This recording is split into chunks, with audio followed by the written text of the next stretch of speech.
I'm gonna start this now. We're gonna go until until my cat starts yelling or until I can't stand the sound of my own voice anymore, which we'll see. I've lost it a little bit. I was at a show last night. But okay, so a little bit about me. My name is David. I graduated from college in the spring of 2022, and within 2 years I was laid off twice from 2 different jobs, such as the life of a reporter. It's not my life anymore, hallelujah. The most recent of those layoffs was October 30th of 2024. It's now March 3rd of 2025. Today will be my first day at a new job that is, again, not reporting, and hopefully therefore will not come with as many layoffs. My savings account is smaller, but still extant, so calling it a win. And what I did over my unemployment or semi-employment, because I had a part-time job for a while, and that paid a fraction of the bills, was read a whole bunch. Can't say it's a financially viable use of my time, but I had a good time. I have my Goodreads pulled up here because a couple of these were library books, which means I don't own them because I return my library books. If the Richmond Public Library is watching, I return them. But the ones I have, I will hold up, and hopefully my cat doesn't jump on my desk and knock them over while this is happening. So let's just start with a bang. Start with one of my favorites who, let's see, this was late October, so it was before, we'll talk about him more later, but I reread Cormac McCarthy, All the Pretty Horses. Again, talk about McCarthy a little bit more later, but I read this for the first time. This was the second McCarthy book I read. I read it when I was like 18. I was still in high school. I had read No Country for Old Men for senior year summer reading and liked it, and saw this on a field trip to DC later that year. It was in Politics and Prose, I think, and I was like, sure. And I picked it up and I read it because I was 18, like I said, and I was like, yeah, that was okay, sure. And then in the intervening 6 years, Cormac McCarthy became probably my favorite writer of all time. So I thought it was due for a reread, and wouldn't you know it, it's a lot better now. Or maybe I'm just a lot better now. But it's a little warped, a little beat up, as you can see. It wasn't left in the rain, but it was left on the porch in the rain, but not by me. So, not my fault. Don't yell at me. Let's see, what's next? Another one of my favorite writers of all time. In fact, the woman constantly dueling Cormac for that #1 spot, Toni Morrison. I have not read as many Toni Morrison books as I have McCarthy books, but I'm working to close that gap. I feel like she is more reliably, maybe I just haven't gotten around to the sort of, I'm still playing the hits, as it were, but where I'm a little deeper into Cormac McCarthy's bibliography. Neither of them I have encountered a real clunker from yet, but as I move deeper into McCarthy's sort of earlier and later works, we'll see if that stays the same. And as we move into Morrison's less acclaimed works, I don't know. Again, it seems like it's 2 people I trust literarily. I think if I trust one more than the other, I do trust Toni Morrison. I really liked Sula. It was the 3rd book of hers I read after Beloved and Song of Solomon, both of which really blew my mind. Sula, I can't say really blew my mind. I thought it was great. It was a book I finished and immediately started looking forward to rereading. It was definitely one where I feel like I'll get a little more out of it, but I think it also suffered, and this might become a theme, but it suffered a little bit from being a book, the first book that didn't blow my mind by an author who in the past has consistently sort of re-altered the course of my life. So I can't really begrudge Sula from that. It's a great book, and I have a feeling in time it'll sort of climb the ranks for me. Next, book that caught me completely off guard, My Death by Lisa Tuttle. It's one of these little NYRB classics, which will also become a sort of recurring motif in this video probably. I love those. This I just picked up on a whim used for $4 at Small Friend, which is my favorite local bookstore around here in Richmond. Fantastic bookstore. This cover is awesome. I don't know what's going on. I love it. And let's see, it's a detail from Hecas Dancing Pair,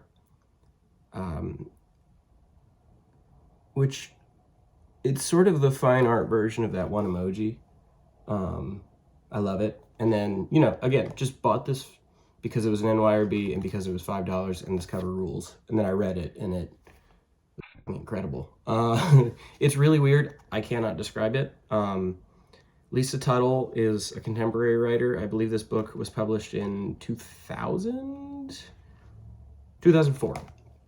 So pretty contemporary, modern classic. It feels reductive to call Lisa Tuttle a science fiction writer. Certainly it feels wrong to call this science fiction. It is sort of like mythological is the only word I can come up with, but not relating to any extant mythology unless you're deep in the Robert Graves-averse, which I am not. Do not research anything about this book before you read it. Skip the introduction, go in completely blind. You will not regret it. Wild book. I keep trying to lend this to people. Another NYRB that I liked a whole lot less. Marrow and Bone, Walter Kempowski, translated by Charlotte Collins. I believe this was the first book I've read. I read Siddhartha by Hermann Hesse in high school. Excuse me. And that was my first German translated book, and this is my second. This did not blow me away. I don't know. I don't know if it's... One thing I'm finding as I'm reading more books in translation is it does seem like obviously every writer has their own thing, but different languages and different sort of countries and cultures definitely have their sort of ways of telling a story in the way that they are both adhering to at times and subverting at times, but that is like what they're in conversation with.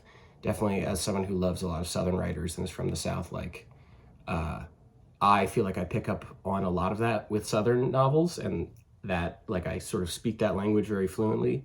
I'm really enjoying reading more books in translation and like multiple authors from the same language and the same country speaking that language, and sort of picking up on trying to sort of triangulate what conversation they're having with that tradition by what I'm seeing in their writing and the way, like the sort of similarities I'm getting across all those. All this is to say, I don't think I like German writing that much. I would like to be wrong about that. I liked Siddhartha when I read it. I was 17.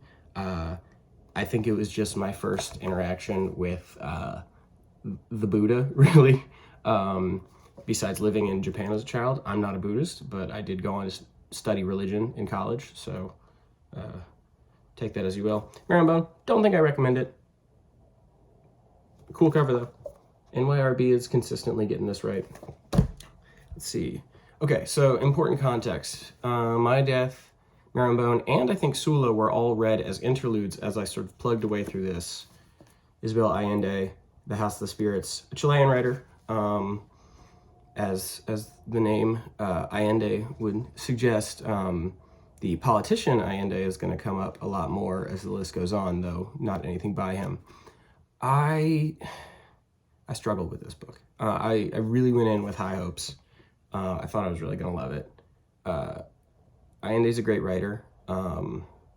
Not the kind of writer I think I gravitate towards. Like reading her prose, I was like, this is good. This is not my thing, really. And it's really long, and long in a way that just felt completely unpropulsive to me. And I'm down with a book that has little to no plot. Less down with just like a multi-generational family story. That's not my go-to usually, but I'm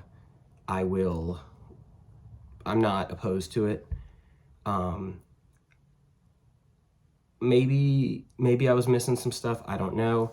I just, obviously the whole sort of plot of this book is the relationships between these sort of complicated and semi-magical people, and these family members, and I just didn't find them interesting at all. I think it's been a little while since I've read this, but the patriarch, I found him to be like a creep in an uncompelling way, like not a creep who was even interesting in a literary sense, just unpleasant to read, and not in a way that I felt like was triggering any sort of introspection or broader thought. I just sort of hated him. And then the other characters, for the most part,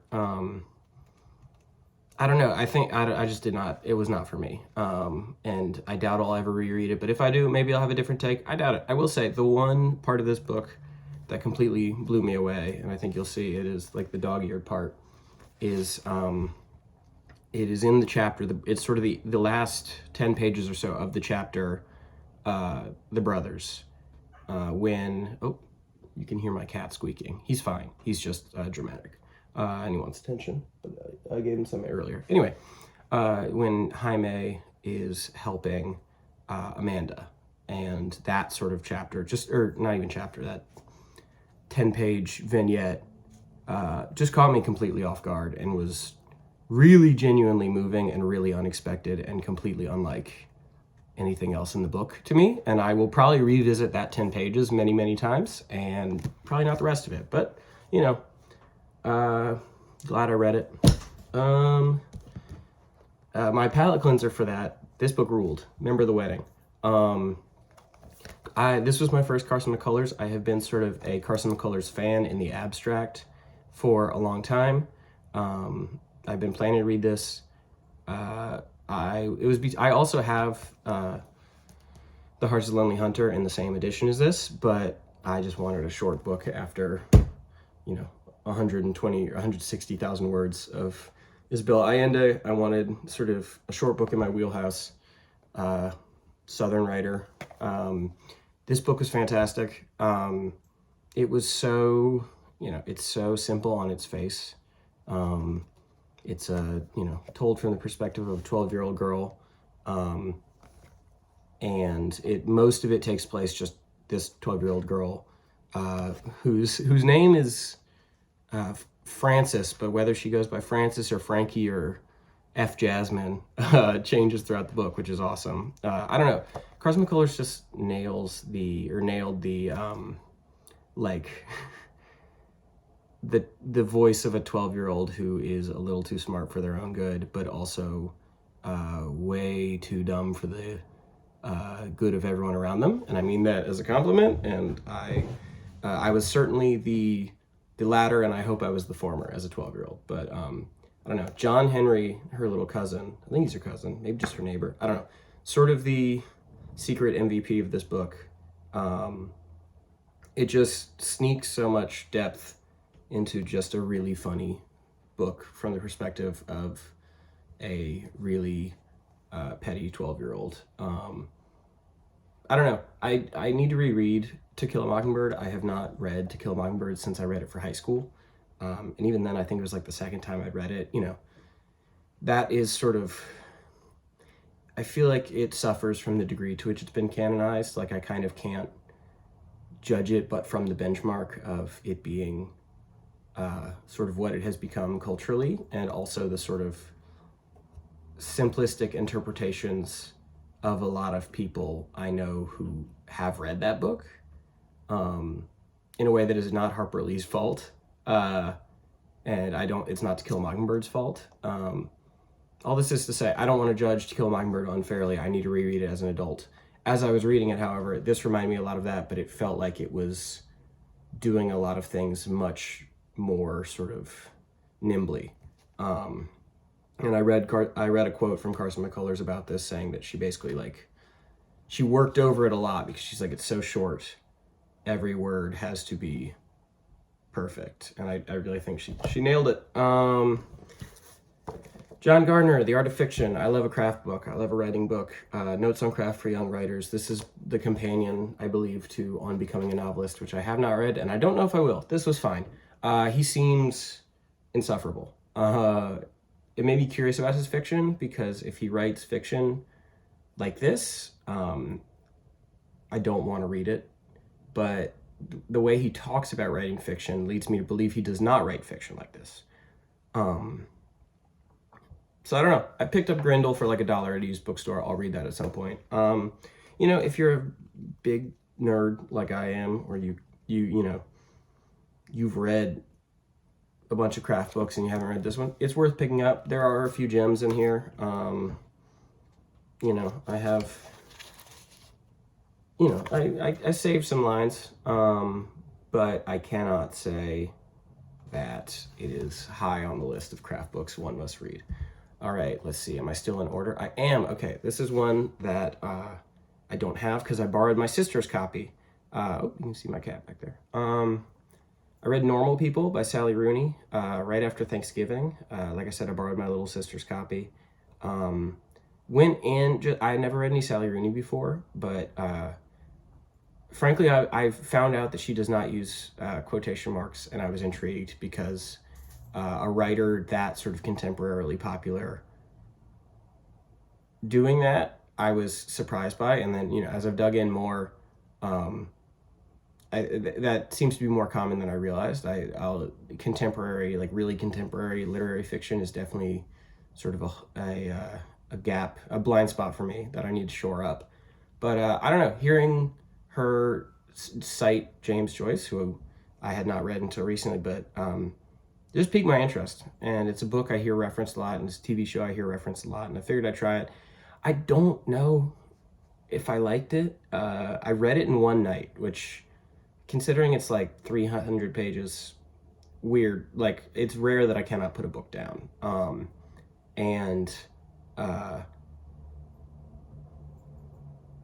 don't know. I finished it and I just felt strange. It was like 2 a.m. I never stay up that late, ever. But it was, I don't know. It was well done. I don't like her prose, but that's like my own nerdy preference. That's not a commentary on the quality of her writing. It's just we have, she seems to be a little bit more down with the Henry James of it all than I am. But worth reading. Glad I read it. A book I still think about a lot, which is, I think, a mark in the pro category. Worth reading. And I want to read some more Sally Rooney too, so I can figure out a little more how I feel about her books. She seems like a cool person. If she's not, I didn't know that, but what I do know, she seems cool. Next up, and I read Normal People actually as an interlude to this because it was taking me a long time. Again, 100 Years of Solitude, Gabriel Garcia Marquez. I mentioned earlier that I read No Country for Old Men as a summer reading assignment. That was because I had planned to read 100 Years of Solitude for that senior year summer reading assignment. Only left myself a week, and I said, that is not happening. So I read it finally 6 years later, and it was really great. Well, it was really good. This was a situation where I felt I sort of resented the fact that I could not put aside what I knew about this book's legacy while I was reading it, because I think it suffered for me from sort of every other paragraph being like, really, this is, like basically every best books of all time list has this pretty near the top, and it just wasn't really clicking for me. I love Marquez's short stories. This is the first of his novels I've done. I really like, I have a couple more on the shelf that I've picked up at various used bookstores over the years I want to check out, but like Very Old Man with Enormous Wings, Eyes of a Blue Dog, a couple others I read in high school just blew my mind and sort of became touchstones for me, of his short stories, I mean. And so I wanted to, figured if you're gonna read one of his novels, why not start with the one. It really stuck the landing on the ending. Like within the last 15 pages, it really wrapped up for me in a way I found impressive, and that bumped the book up to like a real 4-star out of 5 situation for me. But I don't know. Again, I wish I could have read it without knowing that it was 100 Years of Solitude, and sort of without all of the sort of awe, the sort of cultural relevance and reputation it has, because I think it just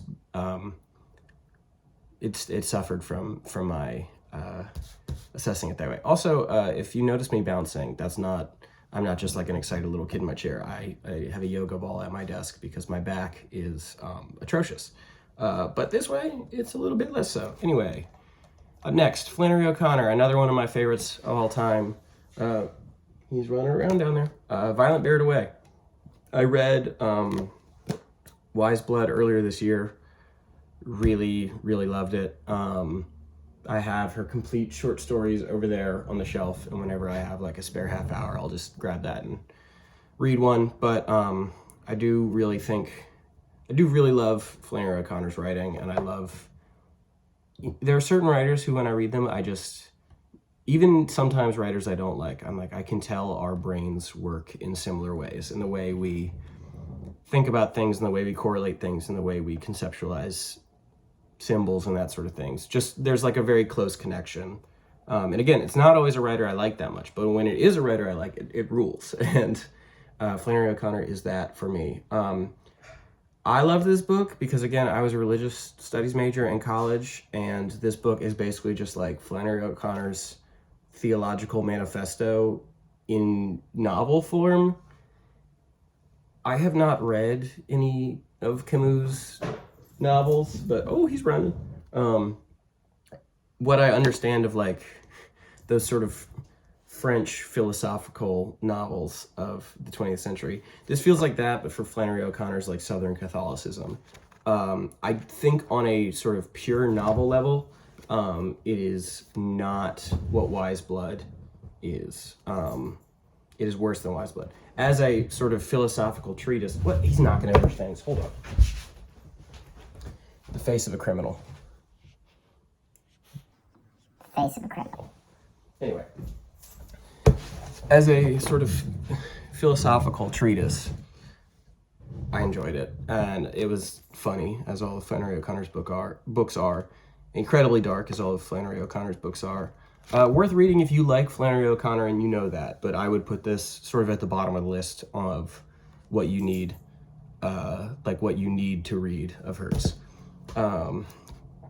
Okay. My first Roberto Bolaño book, another one I picked up at Small Friend because, I don't know, I love these, now that Picador is reissuing all these paperbacks of his short books with the Chris Andrews translations. Oh, sorry, this one is a Natasha Vimmer translation, and I know she did his longer books. So Antwerp, I know he wrote when he was like 28 years old, well before he wrote any of his other novels, when he was still very much that sort of infra-realist, pretentious, and I don't say that too derogatorily, but just like at his most, I'm a poet, watch me chain smoke sort of situation, when he was the most like that. And this book reads like that. I frankly hated it. I hated it a lot. Thank goodness it was only 70 pages, otherwise I would not have read it. However, it made me want to read more Roberto Bolaño because this was my first Bolaño, and frankly, I just had to believe there was more there. And, you know, every once in a while there would be like a 2 or 3 word phrase where I would sort of nod my head and stroke my chin and be like, yeah, he's a good writer. But don't start with this. I started with this knowing it was a bad idea, and I did it anyway. And I don't regret it, but don't start with this.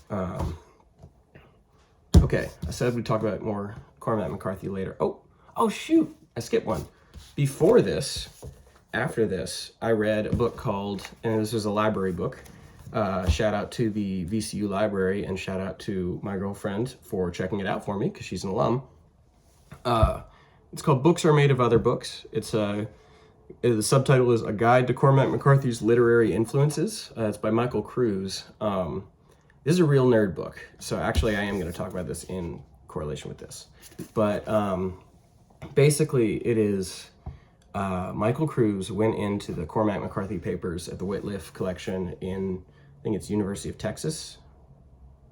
It might be like UT somewhere. But basically went through all of Cormac McCarthy's drafts and dug through all of the little notes to himself he made in the margins of his drafts, referencing other books and sort of like making notes to self about what he's alluding to or making reference to, or what he's sort of using as a mindset framer as he's writing. And this book is just like a 500-page breakdown of all of that, book by book, through all of his novels up through like prior to the last two, prior to Stella Maris, The Passenger, because those papers didn't become available until they will become available this year. I don't know if they're available yet.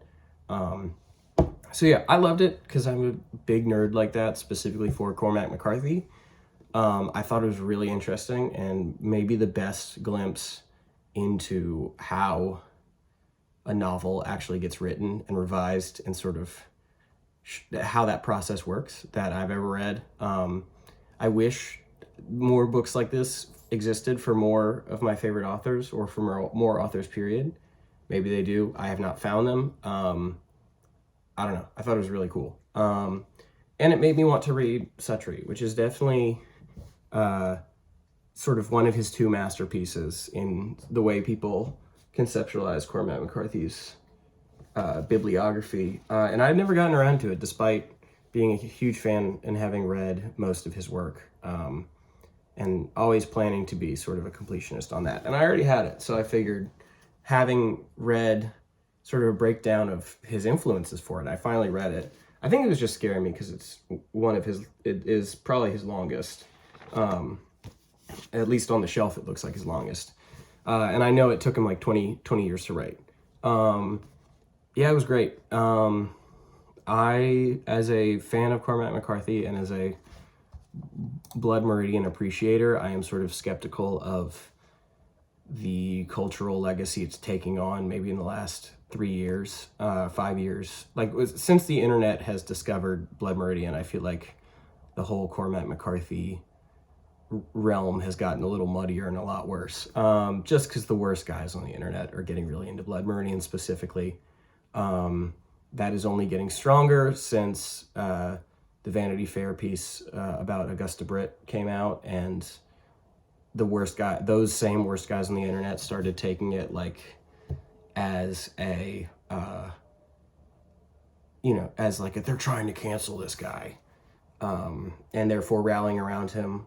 I don't know. It was dumb. That happened in the middle of me reading this, which just sort of put a damper on it.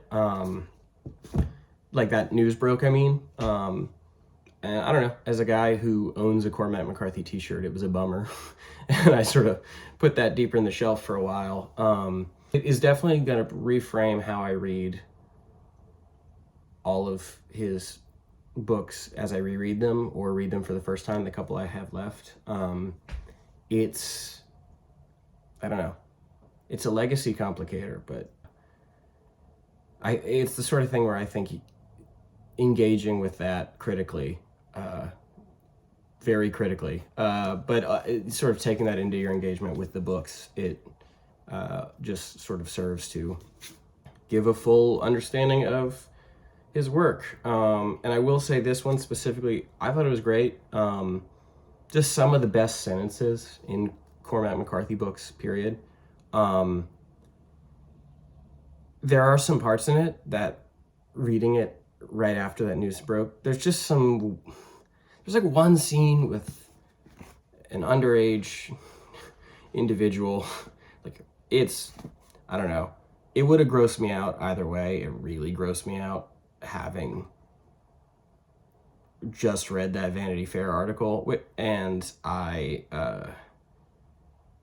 for that reason alone, I just feel like that's a thing you should know about going into this book, is there's just going to be some weird asides. It is a sort of hairy, lumpy beast, but it is a great book. And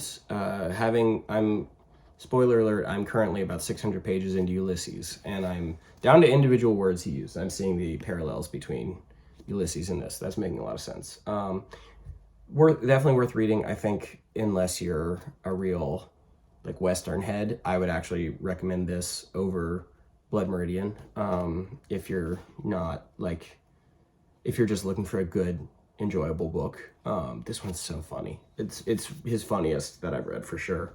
And with that, now I only have The Orchard Keeper, his first book, and The Passenger, Stella Maris, his last two that I want to read at the end. I want to read those last. those are the only of his novels I haven't read. I also need to read The Stonemason and The Sunset Limited, which is like, I know he calls it like a novel in play form or something like that. So I don't know. I'm not counting that as one of the novels, but I think when I finish Ulysses, and I have a couple more I want to knock out after that, and then I think I'm going to do Cormac McCarthy's whole bibliography front to back in one push. I'm going to try.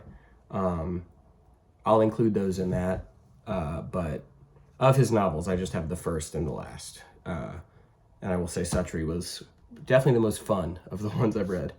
Okay, up next. This book rewired my brain. It broke me. This book broke me. So good. I don't even know really what to say, except that thing I was talking about earlier of that weird feeling of your brain, like a writer's brain working in exactly the way your brain works. This book, I don't know, it's just phenomenal. I don't like epistolary novels generally. I even struggle with the first person sometimes. I don't like when I heard it was a novel from the perspective of an aging / dying Protestant, like Congregationalist minister, written in the form of letters to his young son, I said no thank you. And then shout out to my mom, who kept just being like, no, I know you, trust me, you need to read this book. Also, my roommate kept telling me the same thing, because my mom and my roommate have the same book taste. So I finally read it, and I shed more tears during this book than I think the rest of this list combined. One of my favorite books of all time now, which is phenomenal. Let's see, Notes from Underground. I always get that wrong. I hated this. I hated it. It was good. I hated it. Dostoevsky is a great writer, and he did a wonderful job writing this narrator who I want to hit with a large stick. It's like a 19th century Russian Discord mod. I don't know, I hated him. Which is, I think, a testament to Dostoevsky's skill. My girlfriend had an interesting take that I think she's probably right on, which is that maybe I read it too late. She said this is kind of like Catcher in the Rye for people a little bit older, in the same way that, like, when you're 16 and you read Catcher in the Rye and it blows your mind. And I read Catcher in the Rye at 19, which is exactly the wrong age to read it, because I was just old enough to find Holden Caulfield incredibly annoying, and just young enough not to see him as a child. And in that same way, so I hated him. And in that same way, I think, like she said, like, Notes from Underground when you're 19 or 20 is like mind-blowing in that same way. And you hit like 25 and you know a lot of guys like this, and they are the worst people you know. And that was my experience of reading it. However, it made me very excited to read Crime and Punishment and just other Dostoevsky books that actually have like plots and stories. Because again, he's clearly a great writer. This book won the format, the sort of monologue, plotless, discursive format of it caught me off guard. And I hated the narrator so much, which was the intention, but nonetheless, didn't enjoy it. Great book. Got this for Christmas, another NYRB. He's a Turkish writer named Ferit Edgü. I looked it up. That is at least the closest I'm going to get pronunciation-wise, because I cannot do a Turkish accent, and no one wants to hear me try. But this is a collection of two short works. The Wounded Age is a novella. Eastern Tales is a short story collection. Eastern Tales was fine. The Wounded Age was sort of one of the best books I've ever read, I think. Certainly my favorite novella now. Just the sparsest, I think I have to show you just what this looks like on the page. It's incredibly sparse. It reminded me a lot, format-wise, of Antwerp, that Bolaño book, where it's these like one-page, just sort of almost prose poem, sort of vignettes for about 70 pages. No quotation marks. No, apparently Ferit Edgü was almost sort of ideologically opposed to like simile and metaphor. Just the sparsest.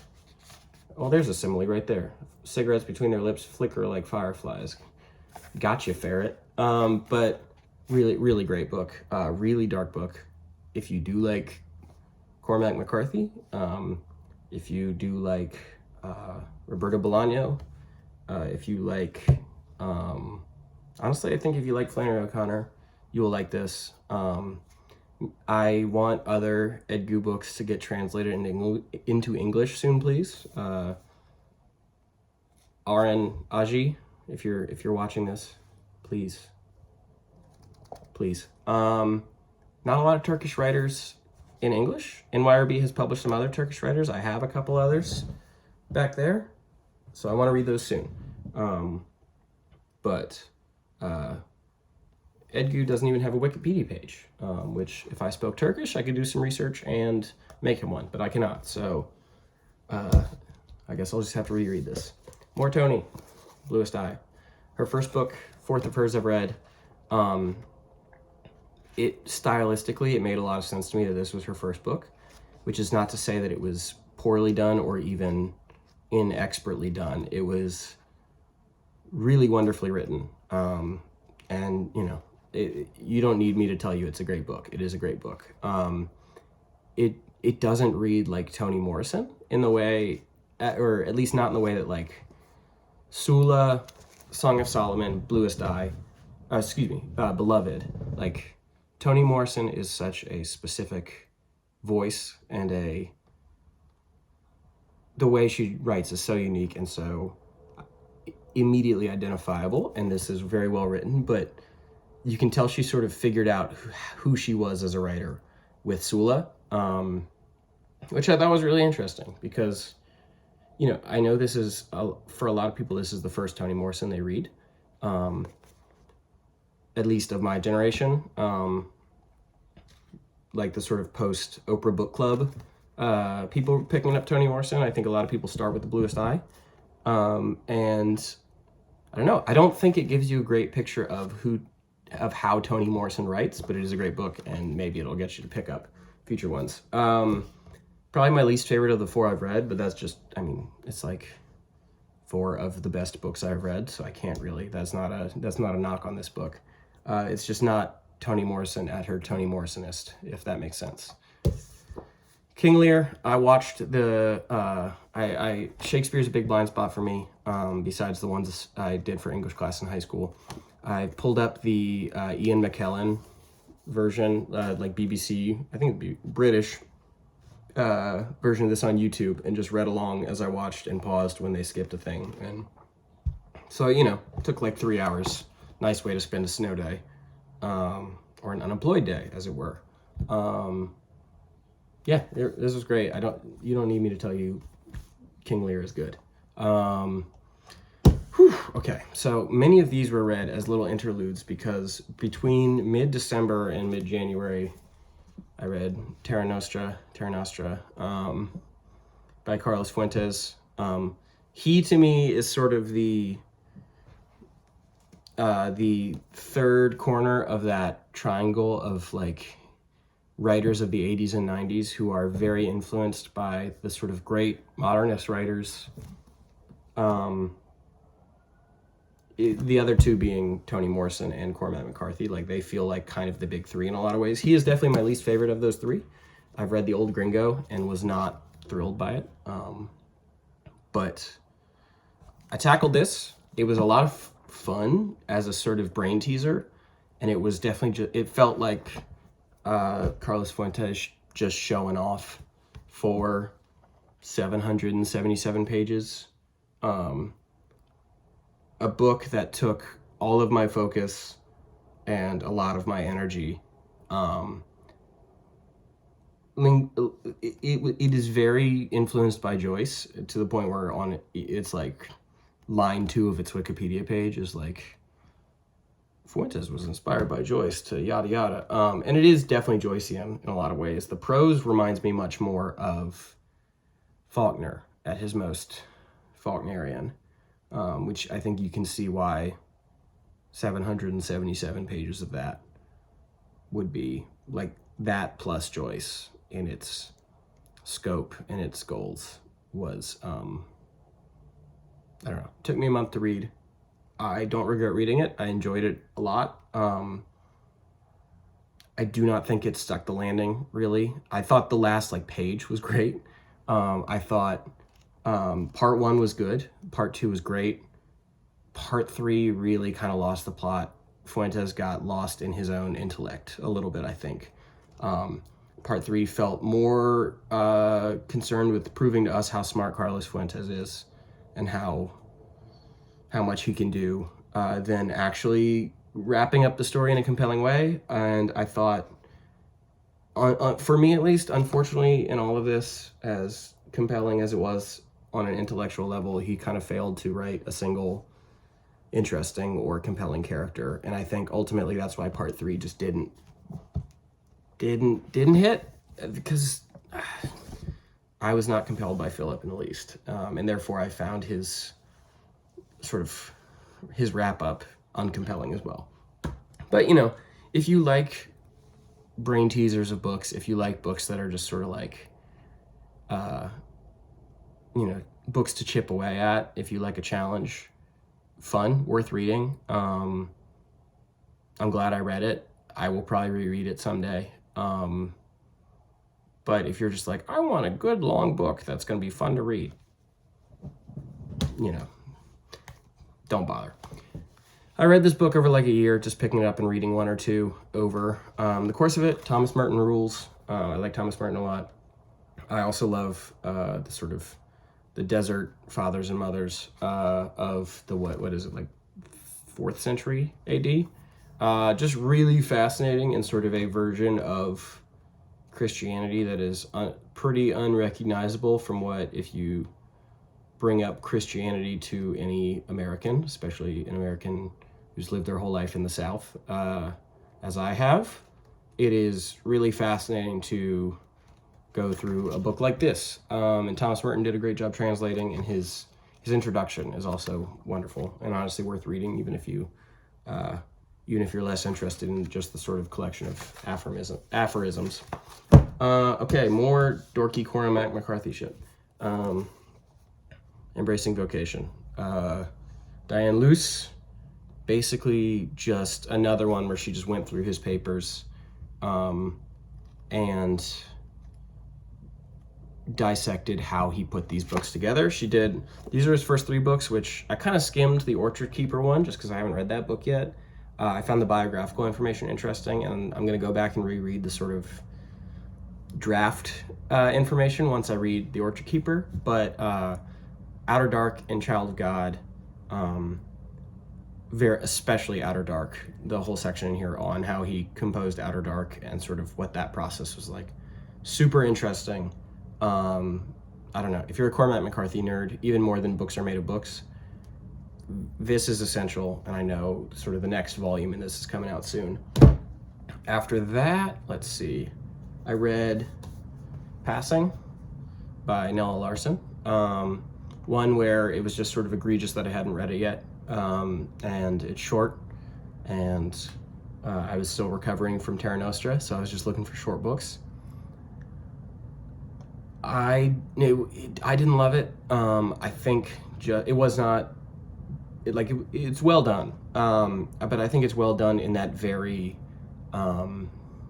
American and perhaps specifically sort of New Yorker.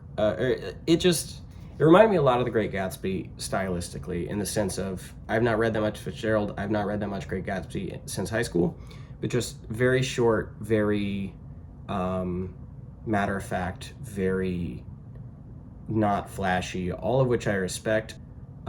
Both are also sort of told by relatively flat narrators. The narrator of this is much more interesting than Nick Carraway has ever dreamed of being. But both that sort of very understated, I'm sort of your relatable American protagonist, and this is this fascinating person I knew, and this is their tragic end. Sorry if that's a spoiler, but I don't know. Worth reading. Glad I read it. We'll certainly reread it.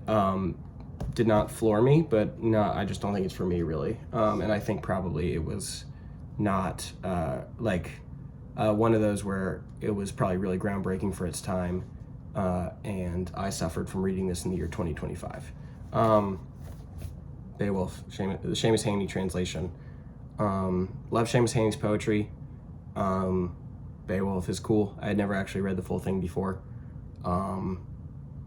I thought Heaney's translation was pretty anodyne, if I'm being honest. Yeah, I don't know. It's Beowulf. Like, recommending it is like recommending the book of Genesis. Like, I don't know. You know what you're getting into. Read it if you want to. It'll be fun if you find that kind of thing fun. I don't know. You know if you want to read Beowulf. Amulet. This is not the version I read. I checked it out of the public library. Not to brag, but I got it from the library. Read it, loved it. Roberto Bolaño, you've won me back. This was great. Loved it enough that I went back to Small Friends and bought the Picador paperback. And I will probably reread it soon, even though I read this in January. I don't know. This was where I got Roberto Bolaño. I was like, okay, I see why this is a guy people love. This is, I guess, an expansion on a minor character in The Savage Detectives, which I have not read. And of his long novels, I think I'll probably do 2666 first. That one sounds more up my alley than The Savage Detectives, but this was really cool. And this, as well as another one that I'll talk about soon, seems to cement the fact that, like, he was a writer who seemed very good at sort of delirious monologues by fascinating, occasionally pretentious people. Absalom, William Faulkner. You don't need me to tell you this is great. Difficult. A book that you just have to be in good reading shape, as it were. Like, I was on a roll, and I was like, I'm willing to just hurt my head a little bit, and dig through it. Really great, though. Faulkner of what I've read of his densest, but linguistically dense, and like the prose is dense, but also the substance is dense. Like, the style is not at all making up for a lack of substance, and I do think it is enabling more substance. Faulkner is, to me, the greatest example of just wild prose style, but in a way where you're like, okay, but if this is what you're doing with it, then knock yourself out, Bill. Yeah, don't start with this. Don't let this be your first Faulkner book. But if you like William Faulkner, start with As I Lay Dying, I think. Maybe a hot take. But start with As I Lay Dying, and then do this, and maybe The Sound of the Fury after that. I'm in order. Okay, Educated. I'm not really a memoir person, but I was very curious about this. I borrowed my mom's copy. That's what this is. I need to give that back. Yeah, this is great. Really interesting. A book that, as I was reading it, I was like not in love with it, but I was enjoying the writing and the storytelling, and just what a story to tell. And then since I read it, I just think about it basically every day. So really, really great. Samskara, A Right for a Dead Man by U.R. Ananthamurthi. Ananthamurthi? I do not speak. I'm actually not sure which language that name comes from, but he is an Indian writer. It's translated by A.K. Ramanujan. I'm going to say Ananthamurthi. I think that's right. This was good. An interesting exploration of what it sets out to explore, which is like sort of just the hypocrisy of pure, I don't know, it is very explicitly sort of a takedown of the whole of both the traditional caste system of India and also just the idea of caste systems of any kind in any society. And, just the idea of like decay as a cultural force, physical decay, spiritual decay, societal decay. It was good. It's sort of like The Violent Buried Away. As a novel, I think it sort of suffered from how deep into its own ideas it was, but I liked it, and it's worth reading. Heart of Darkness, Joseph Conrad. I just hadn't read it yet, and it felt like I really should. This edition's cool because it also has the essay by Chinua Achebe sort of taking down Heart of Darkness in the back. I did really like it, Heart of Darkness, that is, as well as Achebe's essay. I think there is a lot here, and what I'm assuming the sort of cultural context that this book had been read in until Chinua Achebe, I think his take was really necessary, I'm sure. And, if you were to read this book uncritically, you would be missing the point enormously, I think. That being said, I think it's really worth reading. I think there's a lot of really interesting stuff in here.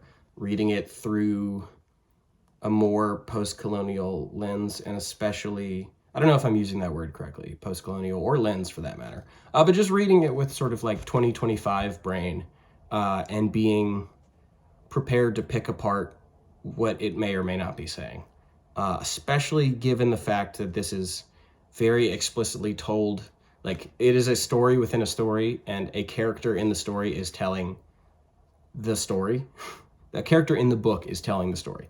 And it keeps sort of diverting back to him telling it, and giving details there to kind of remind you that this is not an unbiased take you're getting. I don't know. I think it's an important book to read if you want to sort of understand how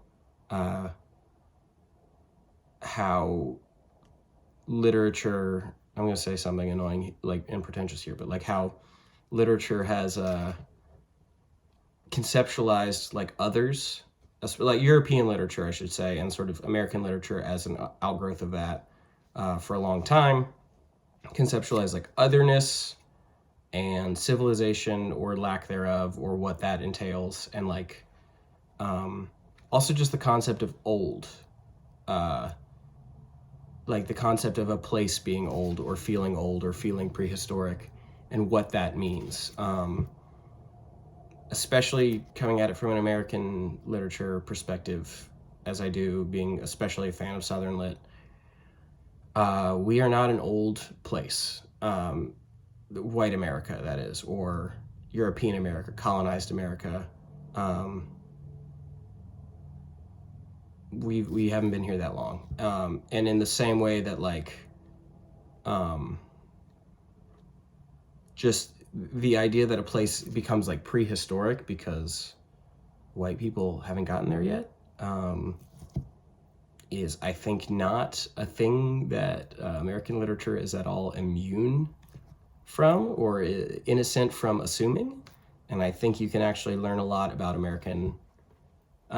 American sort of idea of the place America, like the geographical land, from reading this as you can from a lot of other stuff. But the natural next step from reading Heart of Darkness and being sort of like, chin stroking about it is Playing in the Dark, which this was phenomenal. My first of Toni Morrison's nonfiction.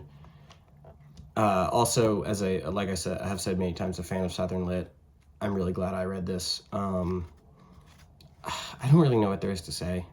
It's just, she's right. Everything she says, I was just like, yes, that is correct. And then the more I thought about it, the more correct it was. And I will think about this book every time I read any other book until I die. Harry Cruz, A Childhood Biography of a Place. Again, not a big memoir guy, but this was awesome. This was a gift from my sister's boyfriend this holiday season. And shout out Quentin. Thank you. This was great. I loved it. Don DeLillo, Mao 2, my second Don DeLillo. I read White Noise last year, and he's a great writer. I had the same sort of sense with this. He's a great writer. We care about different things. We are compelled by different things and different types of people and different ways of writing. He is a master at the sentence level, and every sentence of his I read, I was like, that is a great sentence. Every page, honestly, if you just gave it to me and said, would you like to read a whole book of this, I would say yes. This is the same with White Noise. Good, not for me.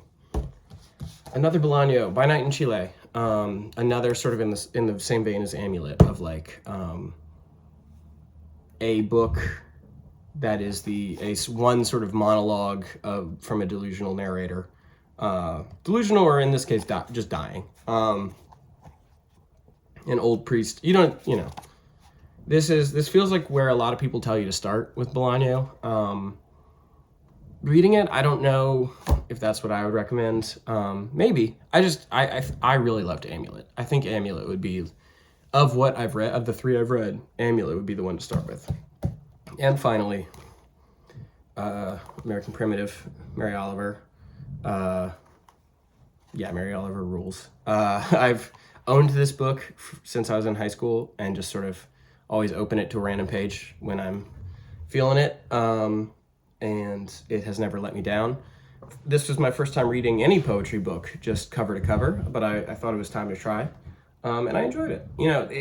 There's definitely one stuck out to me more than the other. And for a long time, I think I've assumed that just means I'm reading it wrong. But the more I read about it, about reading I'm not gonna lie, I Googled how to read a poetry book front to back, and there was nothing that came, nothing useful, because that's a dumb question to ask. But what I realized is just some of them are gonna speak to you more than others, and that's normal. And it took me 25 years to figure that out. So, and then since then I've been reading Ulysses. It's been a couple weeks now. I don't know. It's fun.